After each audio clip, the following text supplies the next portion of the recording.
जो उत्तर प्रदेश के पूर्व मुख्यमंत्री अखिलेश यादव को मंदिर में जाने से रोक सकते हैं। उत्तर प्रदेश के पूर्व मुख्यमंत्री अखिलेश यादव जब 5 कालिदास मार्ग को जो छोड़ते हैं तो उसको गंगा जल से धुलवाया जाता है। मुलायम और कांसीराम मिल करके आते हैं और मंच से वही नारा लगाया जाता है कि मिले मुलायम कांसीराम और हवा में उड़ गए जय श्री राम। पूर्वांचल में एक गाली है, बहुत प्रचलित गाली है कि अहिर गड़िया कुर्मी चोर धर सारे की टंगड़ी तोड़। बताइए गाली किसने बनाई? पिछड़ों को आरक्षण मिला, 27% आरक्षण मिला, तो मंडल के विरोध में कमंडल की राजनीति करने वाले कौन लोग थे? मानवर कांसीराम हमेशा कहते थे जिसकी जितनी संख्या भारी उसकी इतनी हिस्सेदारी। डर लग रहा है इनको हिस्सेदारी से। इनको पता है कि अगर संख्याओं का जो है बाहर आ जाएगा, पता चलेगा कि किसकी संख्या कितनी ज्यादा है, उसको उसके हिसाब से जो उसकी संसाधनों पर हिस्सेदारी होगी, आरक्षण उसको उतने % मिलेगा, पॉलिटिकल रिजर्वेशन उसको मिलेगा। तो ये लोग डर रहे हैं। अखिलेश यादव बड़ी चुप्पी साधे हुए हैं इस मामले को लेकर के, क्योंकि उनके नेता हैं, उन्हीं की पार्टी के स्वामी प्रसाद मौर्य, वो भी 85-15 की बात करते हैं और बहुत ही खुलकर करते हैं 85-15 की बात। और एक बड़ा तबका है यूपी में 85 वाला, तो अखिलेश यादव बड़े चुप रहते हैं, क्या कहेंगे उसको लेकर? बिल्कुल, मैं बता दूं कि अखिलेश जो उत्तर प्रदेश के पूर्व मुख्यमंत्री और सपा प्रमुख अखिलेश यादव का जो स्टैंड है, वो अब कहीं ना कहीं ऐसा वक्त आ गया है जब अखिलेश यादव को चुप्पी तोड़नी होगी और अखिलेश यादव को जो अपना एक स्टैंड क्लियर करना होगा।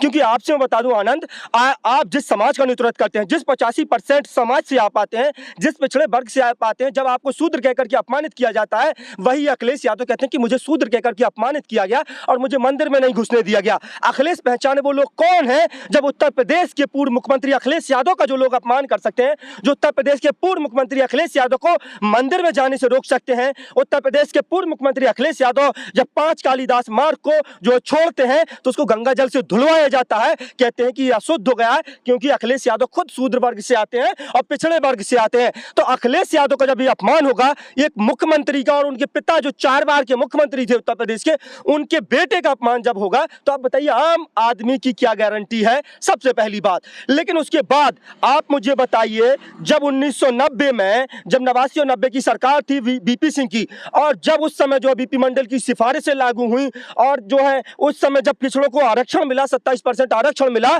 तो मंडल के विरोध में कमंडल की राजनीति करने वाले कौन लोग थे? मंडल के विरोध में रथ यात्रा निकालने वाले कौन लोग थे? मंडल के विरोध में कमंडल निकालने वाले कौन लोग थे? यही सामंती वर्ग के लोग थे जो मंडल के विरोध में कमंडल की यात्रा निकाल रहे थे। लेकिन उसके बाद जो राम लहर चल रही थी, इतनी करारी राम लहर आज तक उत्तर प्रदेश में कभी नहीं आई। और उसके बाद 2 बड़े नेता, बहुजन वर्ग के 2 बड़े नेता, मानवर कांसीराम हमेशा कहते थे जिसकी जितनी संख्या भारी उसकी इतनी हिस्सेदारी।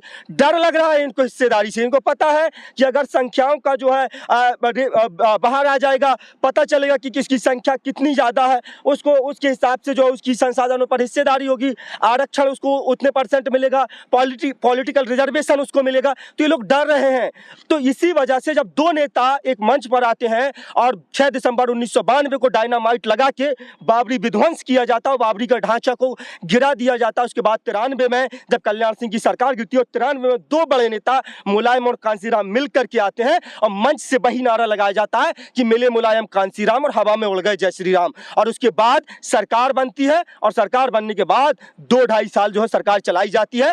आज अखिलेश यादव जी की क्या मजबूरी है मुझे खुद नहीं पता, क्योंकि आप उस समाज के नेता हैं, आप उस समाज का नेतृत्व कर रहे हैं जिस समाज को सदियों सदियों तक जाति के नाम पर अपमानित किया गया है, जिस समाज को पूर्वांचल में एक गाली है, बहुत प्रचलित गाली है कि अहिर गड़िया कुर्मी चोर धर सारे की टंगड़ी तोड़। बताइए गाली किसने बनाई है? रामचरितमानस की जिन चौपाइयों पर विवाद चल रहा है, जिनको गोस्वामी तुलसीदास लिखते हैं, उन चौपाइयों को अगर जो है स्वामी प्रसाद मौर्य या चंद्रशेखर जो है बिहार के जो शिक्षा मंत्री चंद्रशेखर कहते हैं, तो कहाँ गलत है? उन्होंने कहा कि ढोल गवार शूद्र पशु नारी सकल ताड़ना के अधिकारी। अब बताइए, ढोल गवार शूद्र पशु नारी और ये सब ताड़ना मतलब प्रताड़ित करना, उनको दंडित करना, दंड देना। आज ये ब्राह्मण लॉबी जो है आ गई है और बता रही नहीं, प्रताड़ित करना नहीं, दंड देना नहीं, शिक्षा के अधिकारी हैं ये सब। आज आप बता रहे हैं कि शिक्षा के अधिकारी हैं। मेरे भाई, जानवर को कैसे शिक्षित करेंगे आप? ढोल को कैसे शिक्षित करेंगे? तो ये सारी चीजें एक रामचरित रामचरितमानस की एक चौपाई है, जे बरनाधम तेली कुमारा सपच किरात कोल कलवारा, पनारी मुही गिरे संपत्ति नासी, मूल मुड़ाई होई सन्यासी। इसका साफ सीधा साफ जो है पिछड़े वर्ग का अपमान कर रहे हैं। आप पिछड़े वर्ग की तमाम जातियों को अपमानित कर रहे हैं। जे बरनाधम तेली कुम्हारा, वर्ण व्यवस्था में तेली और कुम्हार, कोल और कलवार जो अधम और नीच माने गए हैं, वो जो है अपनी स्त्री के मरने पर और जो घर की संपत्ति नाश होने पर मूल मुड़ाकर सन्यासी हो जाते हैं। ये जो रामचरितमानस की चौपाई है। 24 के पहले गिनती कितनी जरूरी है, चाहे बिहार हो चाहे यूपी में, इस मुद्दे को, क्योंकि अनुमान यही था कि अगर बिहार से वो आंकड़े आते हैं तो यूपी का मोटा मोटा आइडिया हो जाएगा, क्योंकि लगभग जो आबादी वगैरह है, जनसंख्या वगैरह आसपास ही है लगभग। तो वो 24 के चुनाव के पहले कितना जरूरी आंकड़ा है ये? देखिए आनंद, बहुत जरूरी आंकड़ा है, क्योंकि आज जो है जिस तरह से फिरका परस्त जो ताकतें हैं वो लगातार देश को नफरत की जो है भेंट चढ़ा रही हैं, नफरत की आग में जो है झोंकने का काम किया जा रहा है। अगर देश में क्योंकि आज जो है समाज जागरूक हो रहा है, आज दलित वर्ग जो है वो पूरी तरह से चेतना का प्रचार प्रसार हो रहा है, उसमें दलित वर्ग जागरूक हो रहा है, आज पिछड़ा वर्ग भी जागरूक हो रहा है। जब दलित और पिछड़ा जो है जब जागरूक हो जाएगा और एक राह पर आ जाएगा, तो कहीं ना कहीं जो पार्टियां हैं उनको ये एहसास हो जाएगा कि अब दलित वर्ग और जो है पिछड़ा वर्ग वो जागरूक हो रहा है। इसी वजह से जो है उनको डर लग रहा है। अगर 24 के पहले अगर कुछ राज्यों से आंकड़े आते हैं, जातीय आंकड़े जो आते हैं, उसके बाद आप समझ लीजिएगा, रख के ले लीजिएगा कि जो है जो थर्ड फ्रंट बनेगा, जो तीसरा मोर्चा बनेगा, जो तमाम विपक्षी दल उसमें एक होकर के आएंगे और चुनाव लड़ेंगे और कहीं ना कहीं बीजेपी का जो अजय रथ है उसको रोक पाने में पूरी तरह से कामयाब हो जाएंगे। और बिहार में जिस तरह से जब से ही जातीय जनगणना शुरू हुई है, वहाँ के तमाम जो मेन स्ट्रीम मीडिया जिसको मैं अपनी भाषा में कहूँ तो वो मनु मीडिया है, वो मनु मीडिया वो पूरी तरह से परसेप्शन क्रिएट करता है और ये बताने की कोशिश करता है कि ये देखिए जातीय जनगणना हो रही है, उससे जातिवाद फैलेगा। अरे मेरे भाई एक बात बताइए, मुझे अगर बीमारी है, मैं अपनी बीमारी डॉक्टर को नहीं दिखाऊंगा तो वो खत्म कैसे होगी? तो किसी भी चीज की पहले जानकारी होनी चाहिए। जातियों का मोटा मोटी आंकड़ा आएगा, उसके बाद जो उस पर काम किया जाएगा। आप खुद ना करिए जातिवाद, आप खुद बराबर से लाइए। जो लोग इस देश को हिंदू राष्ट्र बनाने की बात करते हैं, जो देश हिंदू राष्ट्र बनाने की बात करते हैं, उसकी परिकल्पना क्या होगी, उसकी आधारशिला क्या होगी, उसकी परिभाषा क्या होगी? मुझे हिंदू राष्ट्र की बात छोड़ दीजिए, मुझे कोई दिक्कत नहीं है, आप हिंदू राष्ट्र बनाइए। अगर सभी समस्याओं का हल हिंदू राष्ट्र बनाने से हो जाता है, सभी बेरोजगारों को रोजगार हिंदू राष्ट्र बनाने से मिल जाएगा, बना दीजिए। अगर गरीबी दूर हो जाएगी हिंदू राष्ट्र बनाने से, बना दीजिए। अगर जो है बेरोजगारों को रोजगार मिलेगा, सारी चीजें जो सड़क, बिजली, पानी और जो तमाम चीजों का हल हो जाएगा, भेदभाव खत्म हो जाएगा, छुआछूत खत्म हो जाएगा, हिंदू राष्ट्र बना दीजिए। लेकिन हिंदू राष्ट्र बनाने से पहले आप उसकी परिभाषा को तय कर लीजिए। एक हिंदू गांव बना करके उस हिंदू गांव में जाति के नाम पर हो रहा छुआछूत, जाति के नाम पर हो रहा भेदभाव और जाति के नाम पर हो रहा शोषण खत्म कर दीजिए। उसके बाद आप बताइए कि हम हिंदू राष्ट्र इस तरह का बनाएंगे। अच्छा, आखिरी सवाल ये होगा मेरा, जब से बिहार में बीजेपी की सरकार गई, नीतीश से गठबंधन टूटा, तेजस्वी साथ आए, अमित शाह जो देश के गृह मंत्री हैं और बीजेपी के चाणक्य कहे जाते हैं, राजनीति के भी चाणक्य कहे जाने लगे हैं आजकल, तो उनका बिहार में बहुत दौरा होता है। उसके बाद से फिर तो कैसे देखते हैं कि बीजेपी कितनी बौखलाई या घबराई हुई है, या क्या है कि अमित शाह का कम से कम 4-5 बार बिहार का दौरा हो जाता है? बिहार की वो 40 लोकसभा की सीटें कितनी बड़ी मायने रखती हैं लोकसभा पहुंचने के लिए? आनंद, सबसे बड़ी बात है, आप चाणक्य जो कह रहे हैं अमित शाह को, गंजा या टकला होने से कोई चाणक्य नहीं हो जाता। ये जो जनता है ये चाणक्य बनाती है। चाणक्य आप किस विषय में कह सकते हैं कि अमित शाह चाणक्य है? अमित शाह ने चाणक्य वाला कोई काम नहीं किया है।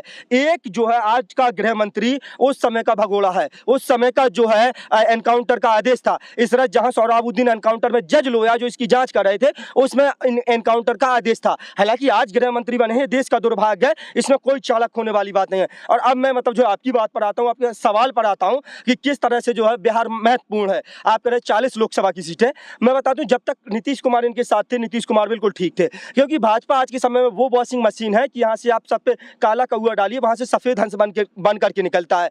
तो जो भाजपा है वो पूरी तरह से क्लीन चिट देने वाली पार्टी है। उसके बाद मैं राहत इंदौरी का एक शेर है, जहां से गुजरो धुआं बिछा दो, जहां भी पहुंचो धमाल कर दो।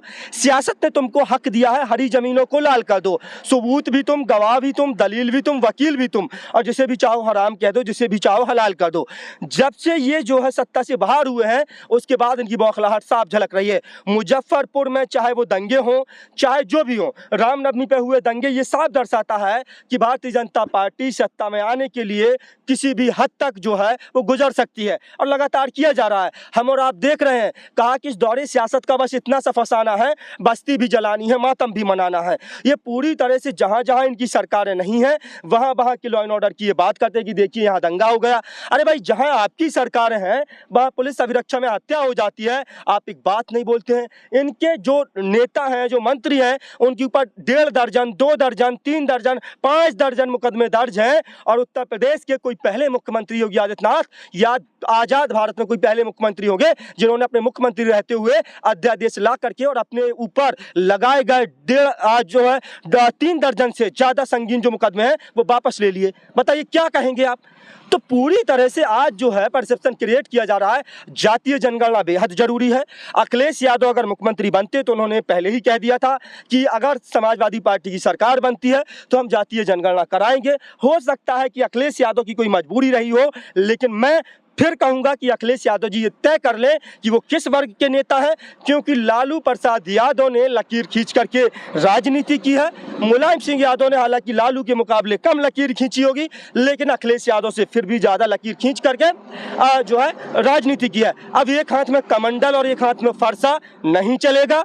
अखिलेश यादव तय करें उनको जो है अपमानित करने वाले कौन लोग हैं। आरक्षण का विरोध करने वालों का सरनेम पढ़ लीजिए, मंदिर में ना घुसने देने वालों का सरनेम पढ़ लीजिए। जब भी अगर आप कहेंगे जाति के नाम पर हो रहे शोषण करने वालों का, आप सरनेम पढ़ लीजिए। मैं ज्यादा कुछ नहीं कहता हूं, आप अगर सरनेम पढ़ेंगे तो आपको पता चल जाएगा कि शोषण करने वाले कौन लोग हैं। तो अखिलेश यादव को जिन्होंने मंदिर में जाने से रोका, इस देश के राष्ट्रपति को रोका जाता है। रामनाथ कोविंद जो इस देश के प्रथम नागरिक थे, उस समय के राष्ट्रपति को जब वो पुष्कर में मंदिर में जाना चाहते हैं तो यही सामंतवादी, यही मनुवादी विचारधारा के लोग राष्ट्रपति को अपमानित करने का काम करते हैं और राष्ट्रपति को जो है मंदिर में प्रवेश करने को लेकर के उनके साथ धक्का मुक्की की जाती है। तो आप बताइए, इस देश में, जिस देश में आप कह रहे हैं कि जातियों के नाम पर जो है अगर ऐसे होगा तो जातियां जो जातिवाद बढ़ेगा। अरे जातिवाद जब आरक्षण नहीं था, जब रिजर्वेशन नहीं था, जब तहसीलें नहीं थी, जब कोर्ट कचहरी थाने नहीं थे, उस समय क्या जातिवाद नहीं था? उस समय क्लब का अंगूठा क्यों काट लिया गया? ऋषि शंभू की हत्या क्यों कर दी गई? आप मुझे बताइए ना, जिस समय जातिवाद नहीं था उस समय की ही बात कर लीजिए ना आप। उस समय भी जातिवाद था।